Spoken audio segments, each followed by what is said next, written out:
Now, a report by business consulting firm Frost & Sullivan has revealed the sorry state of our country's roads. According to this report that was released in June, more than half, or 54%, of the country's unpaved road network is in poor to very poor condition.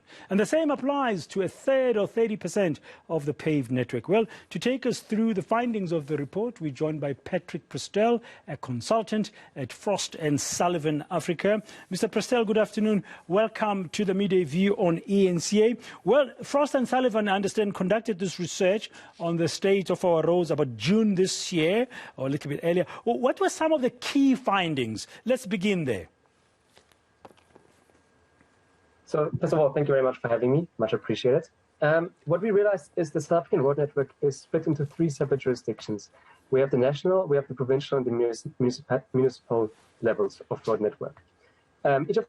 Each of these have their own respective governmental bodies that are responsible for the construction, maintenance, and rehabilitation, upgrading of their roads. So when we started the national road network, for example, which is managed by SANROL, which is the South African National Road Agency, we realized the roads are in actually very good conditions as they are generally paved. And this is because they carry the majority of vehicles on a daily basis and facilitate more than 2/3 of the long-distance road freight, which is the backbone to our economy. Now, it becomes a little bit more dire when we look at the provincial level. We realize the conditions are significantly worse. But this also differs from one province to the other. For example, when we look at provinces that have an economic hub, such as Gauteng, for example, the roads are generally in much better conditions as they are paved to facilitate the transportation of the inhabitants on a daily basis. But if we compare this to a province, for example, that has a high percentage of rural activity in terms of economic activity, we realize there's a higher percentage of unpaved roads, which generally tend to degrade much faster and are in worse shape. The same can be applied to metropolitan areas, which we looked at. So, for example, the city of Cape Town and Johannesburg have a much higher percentage of high-quality paved roads to facilitate the transportation in those areas. Okay, so the provinces are doing worse than the national road structure, and the municipalities gets worse, but it also depends which province and what. Can we just first begin very briefly? What are the reasons from your research for the decline in the quality of the provincial road network? Yes, sure. So the main reason for that is the curtailed funding allocations to the road networks. We also have a shrinking project output by the public sector, and then we also have corruption on a provincial level mainly. What also needs to be mentioned is that there is a large portion of the funding for provincial roads that comes from the PRMG, which stands for Provincial Road Maintenance Grant. Now, this grant is allocated on a yearly basis to provinces based on the condition of the roads. So generally speaking, the worse the condition of the roads, the more funding is allocated to a respective province. Now, this would indirectly incentivize provincial departments to let roads degrade to a poorer or worse condition, and this would therefore result in a higher allocated percentage of the yearly budget they would receive.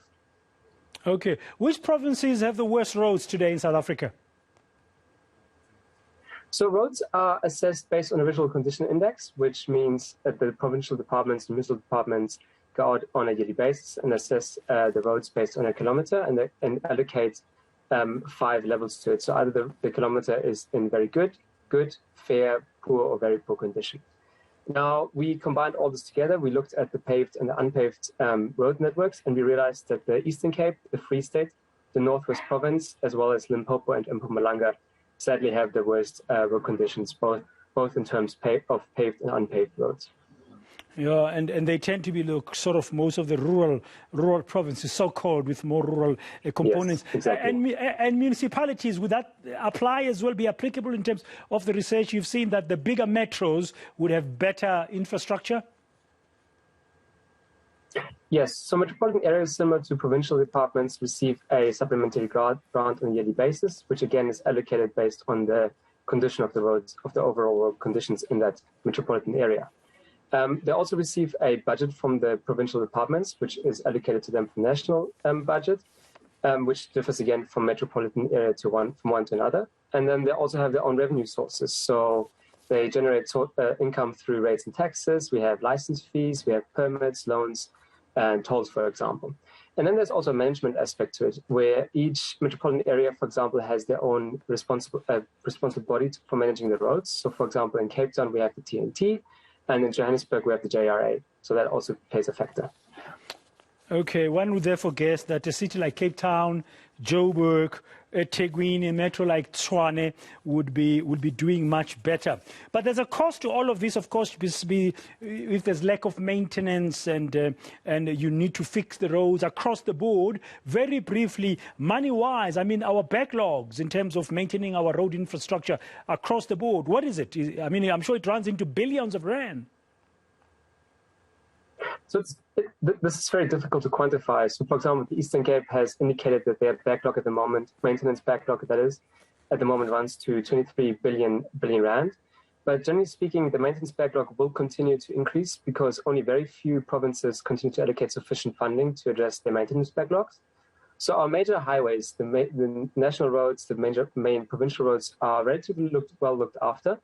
But it's the smaller communities that rely on select industries that suffer the most, as priority is not really given to those roads. Yeah, so we don't have much time. Yeah, sorry. So we don't have much time. What is the amount? How much? No problem.